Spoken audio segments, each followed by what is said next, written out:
Hey guys, welcome back. Welcome back. Welcome back. Welcome back.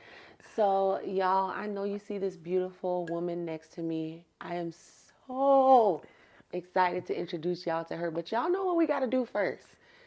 Welcome back to another episode of the Refined Intimacy Podcast. I am Kalisha Lyles, and I'm here to walk with you guys to talk with you guys and to experience intimacy with God through his process. of refined.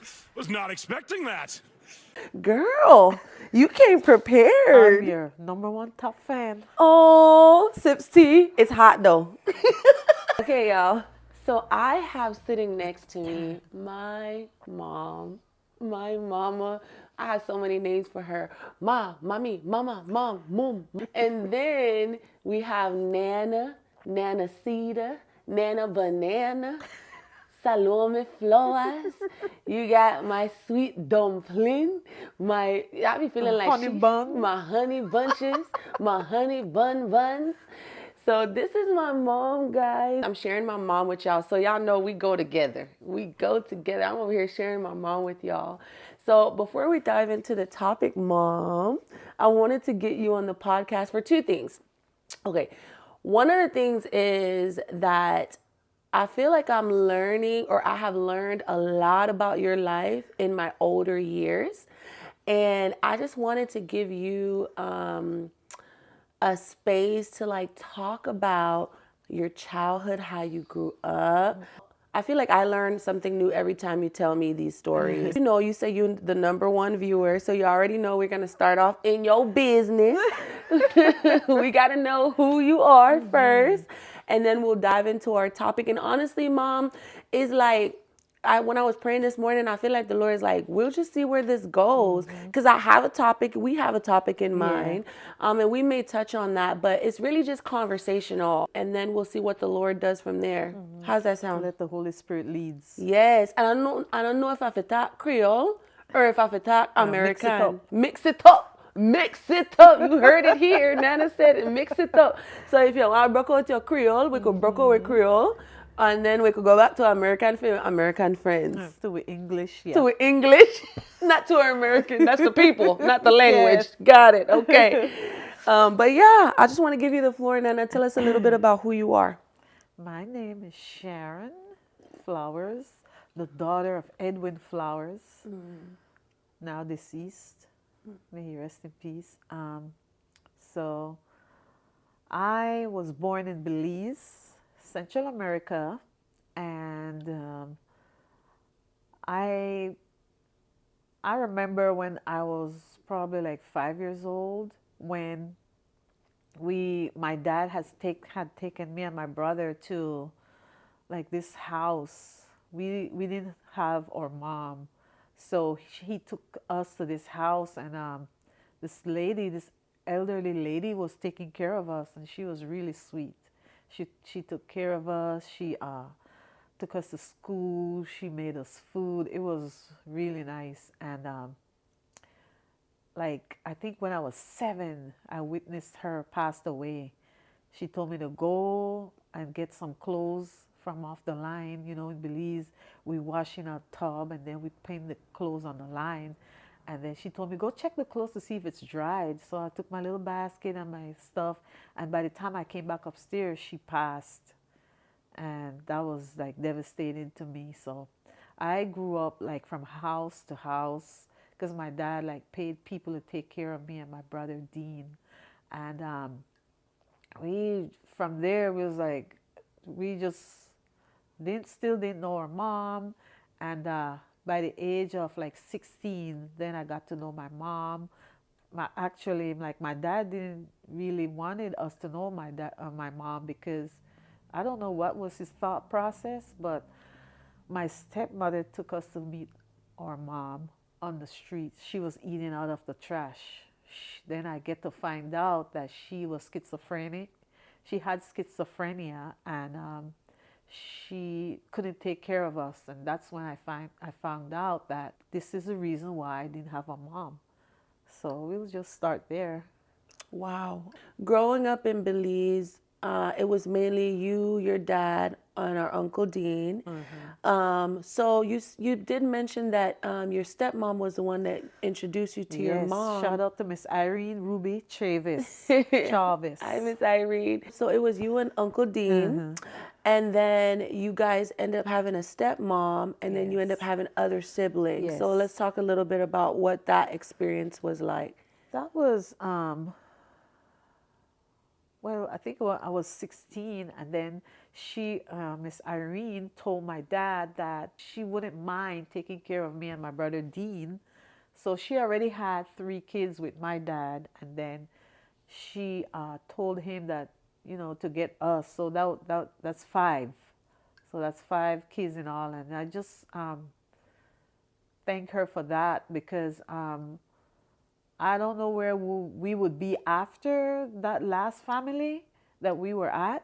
So, she took us in along with her 3 kids. We was living in a little tiny house, guys, a little tiny house, and it was so interesting because in Belize, we was living on Gabriel Lane. That's where they had the prison.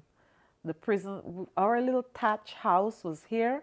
The prison was over there. Like, when I looked out my window, I could see the prisoners looking through their windows. So that house was interesting, and we lived near the hospital and near the prison. Actually, my dad was a prison warden, so he used to just go straight to work across the street. The house was not secure. Like, the back door was kind of dropped. It couldn't close, so anybody could have come in from the side. So, and we slept on a little foam mattress on the ground, on the floor. So 5 kids. What number and age were you? Were you the oldest, the young? I can't remember exactly. I was the oldest child from my father. So it's me, Dean, and Hanifa, Eugene, and Omar. That's the 5 that we know of, because there are several. There are so much more, but we was the one that was raised together. Being the oldest, growing up in this household, you naturally, Belizean culture, Caribbean culture, you're like the second mom, right? You take care Yeah. of a lot of things. So talk to me a little bit about what that was like for you. So I was the one that had to take care of my siblings. So I didn't know how to cook. I used to go to the library and look up recipes after school. I didn't have no YouTube. I didn't have no like social media. I used to go to the library, look up recipes, and I used to take home economics. So we used to cook like at school.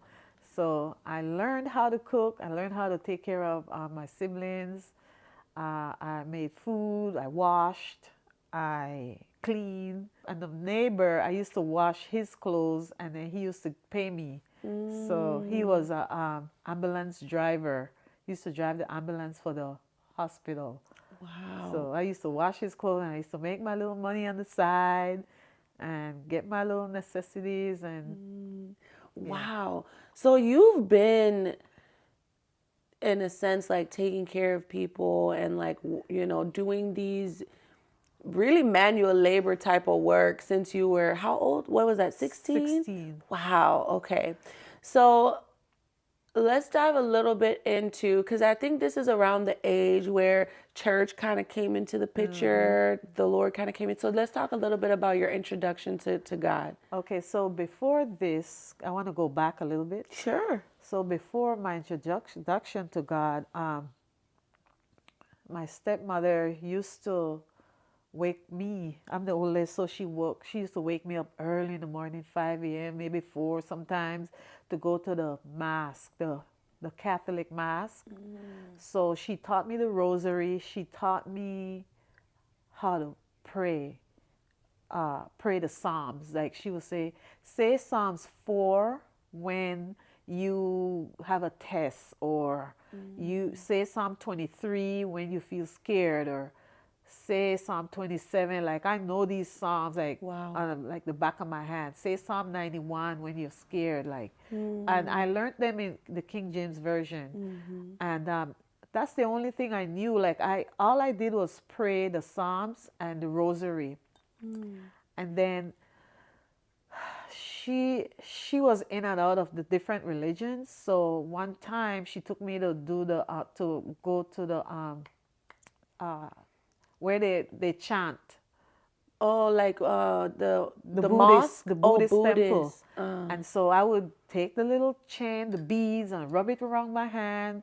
You enter the door, you take your shoes off, you hear the little bell clinging, you smell the incense, and you would take your shoes off and you just go in silently and get your beads and chant. Nam Myoho Renge Kyo. It's like it's still in my head.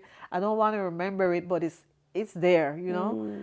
And so I was confused. I'm like, okay, we go over here to the Catholic Church. We go in, we take the holy water, we do like this. We listen. Most of the time, I didn't understand what the priest was saying. Like I tried, but I didn't understand what he was saying. And then she would take me to the Buddhist temple and chant this thing. So I'm like, okay. But one thing I remember the Lord has always kept my mind straight toward Him. You know, like that psalm that said, look up. I think it's the Psalms, in one of the Psalms. Look up, child. Like my head was always toward the Lord. Like these things I didn't go toward these things, give it my all. Like I didn't go all into the rosary. I didn't go all into the chanting. Like my heart was just searching something else. So when she would be like, not good to me, like and saying like all these bad things about me and stuff, I would just go to the Psalms and I just read. You know, I never read Matthew, Mark, Luke, and John. This is crazy. I always just read the Psalms when I was younger. I had my little Bible, and sometimes I'm like, Lord, why? I'm like, why? I wish I would have read Matthew, Mark, Luke, and John, like all the miracles and the parables. Like, I wish I would have read that then. But all I used to read was the Psalms. I know them.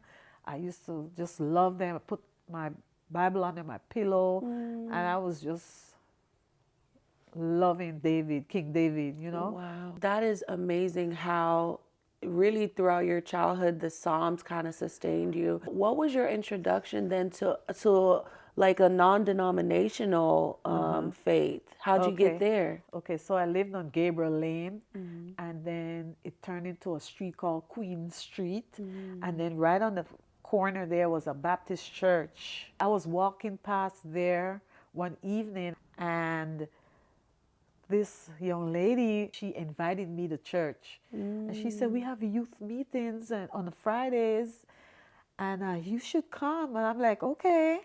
So I went the first Friday, and it was so cool. Like all these young people like me. I'm like, okay. Because I never had friends. Like it's just school, wash, clean, take care of my brothers and my sister, and just stay in the house. So it was so excited to have friends. And that's how I learned about Jesus. Like I was in the choir at the church.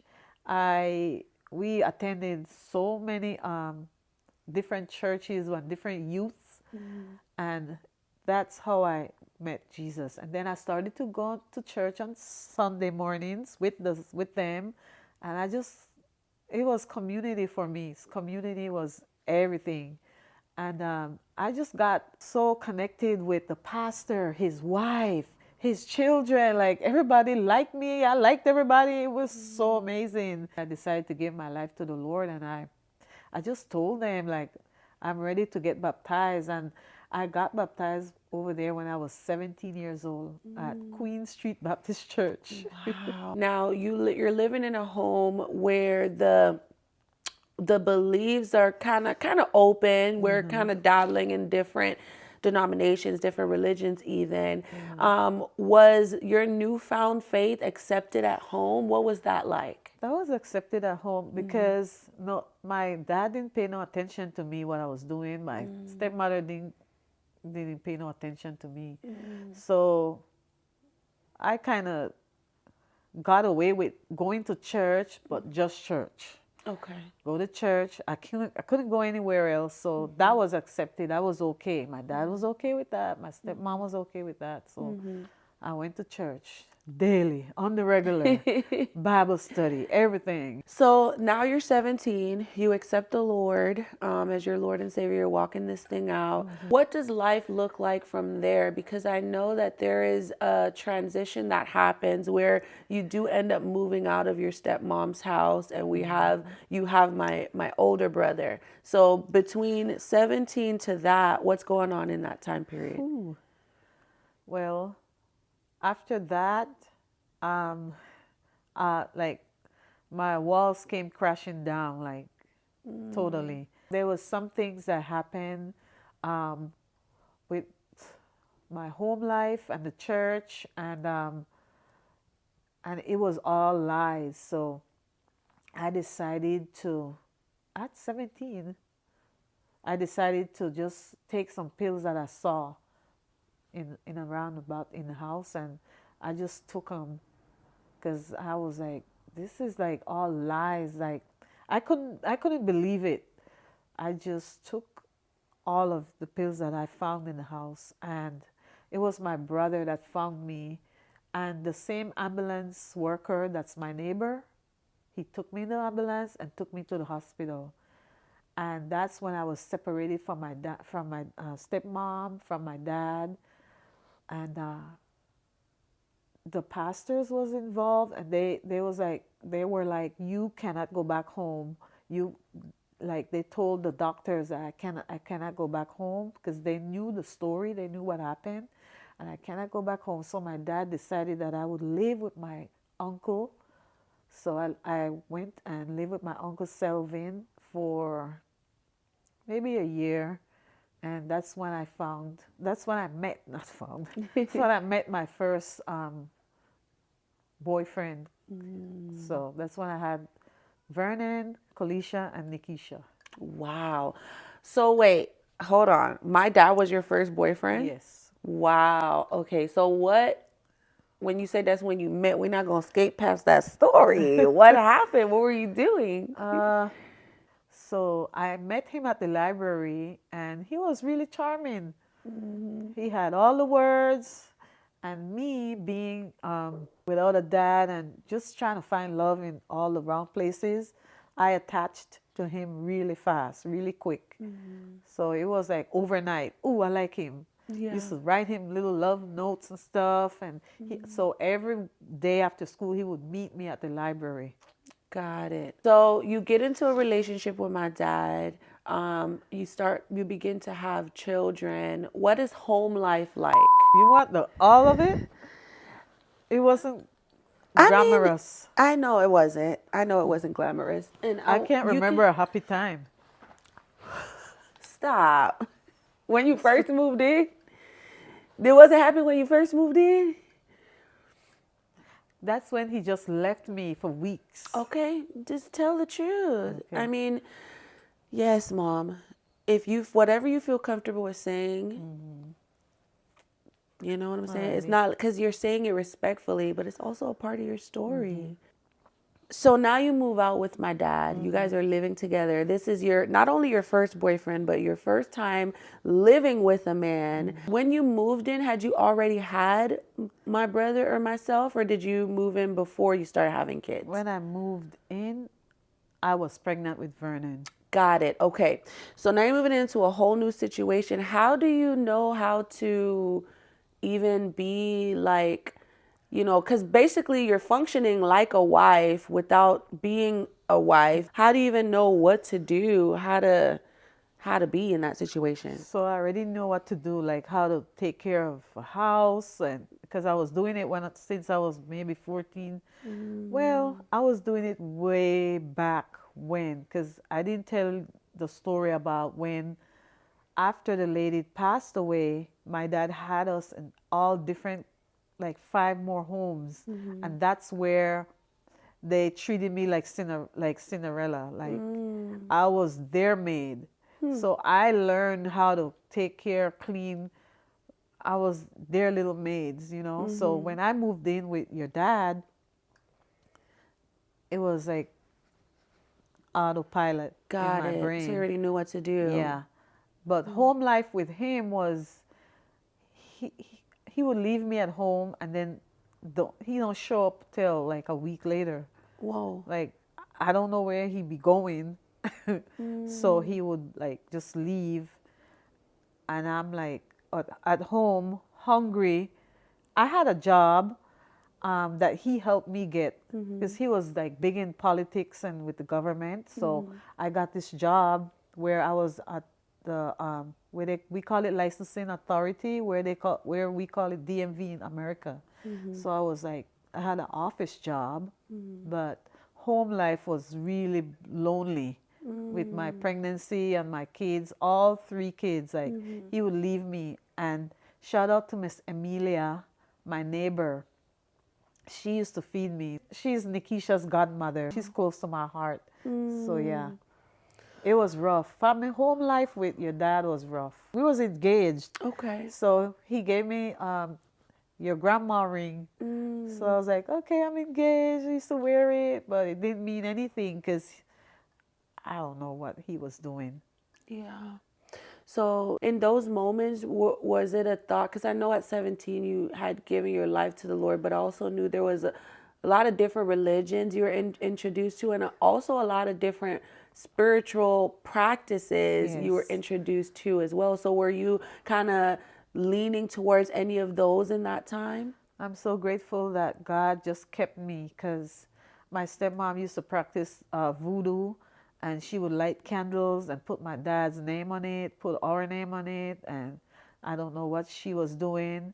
And so I would see her smoke those big cigarro, I think that's what they call it. And that used to scare me. So when I see her do that stuff, I would go and read my Psalms. Like I remember I was reading my Psalms all the time. It was really, really scary. So all different kind of spiritual stuff, you know. Yeah. But I just remember that God kept me. Like I used to always read and pray. When thy father and my mother forsake me, the Lord will take me up. Like those psalms like just help me navigate through all the crazies. So you're reading your Psalms even, when you're in this house alone. Yes, you have a job, but there's also, you don't get paid every single day at the job. So you still have to, figure out food, Yeah. electricity, all the bills. Yeah. And so you're in this house praying the Psalms. Someone knocks on the door, brings you food, checks on you. And so even in that, it's crazy. Like the Lord, yeah, like you said, he literally kept you through all those things. There's one story in particular, Mom. I didn't find this out until I was an adult. I think I had already had Aurora, and you just told me, like, in passing, there was a time where you were, because you had to walk to work, right? Well, a lot of people in Belize walk. It's very, to have Yeah. a car is very, like, it's a big thing, right? Yeah. So you're walking to work, and there is this story that you told me, and I want to give you a chance to tell it. You're pregnant, I think, with Nikki, and they're having lunch at work. What happened in that story? So at work in Belize, we have dinner at 12 noon. We call it dinner, right? So we will have dinner at 12 noon, but all my coworkers, they would, order food. Like there's this one lady that used to sell food. So we would order food and we would put it on a tab and we would pay her every time we get paid. So but but I didn't have money at that time. And I would go home, walk home, just so they don't see me not eating. So I would just walk home. Pregnant? Yes, Okay. walk home pregnant and just sit at my house until like 1 o'clock when it's time to go back to work. And there's nothing in the house to eat. So I would just like, I don't know if you guys know the refrigerator in your home. The old fridge used to have like ice around it. So I would like take the ice out and eat the ice. Didn't have any bread, no food, no nothing. I would just eat ice. Yeah. Yeah, Wow. and then go back home. Yeah. I mean, go back to work. Yeah. So when do things change with dad? Because I know you said two weeks at a time he would come, and so there had to be there were obviously a time where you're like, okay, this is it. What was that moment for you? That moment was when he had this job, and so he had people working for him, uh, doing people's lawn, cutting the grass and stuff like that. And the man came at my house and slanged a machete on the door and looking for him. I was at the house with Nikki, with you and Vernon. I was so scared, like, what is happening? So apparently he didn't pay them. They worked and he didn't pay what he needed to pay the people. So they came looking for him and for their money. So that was it for me, because I'm like, I can't live like this anymore. Like, this is scary. And so that was it. I packed up. I first asked my dad if I could stay with him. I packed up, and then I was like, I don't know. So he said yes, packed up. Your grandmother said she's gonna take care of you and Vernon, and so I had Nikki. So that's what I did. I packed up. I stayed at my dad's for a little while, and I got a little apartment by the seaside. Still, the lady, she rent me a little room, Yeah. and me and Nikki stayed there for a while. And you was at your grandma's, and I walked, take her to the daycare. Then I walked back to work, and that's what I did. Yeah. Wow. Ooh. Where do I go from here, Lord? This might just be a testimony episode, Lord. The Lord showed me this verse this morning, and they overcame him by the blood of the Lamb and by the word of their testimony. So that's what he told me this morning when I was praying. That's wild. Okay. All right. Well, we diving all the way in. And I then. remember John Ramirez said, the devil don't like to be confronted. Yeah. Right? Yeah. So we're going to say it like in Belize. We're going to say, you tell the truth or you shame Shame the the devil. devil. So that's what we're doing today. Amen. Okay, let's go.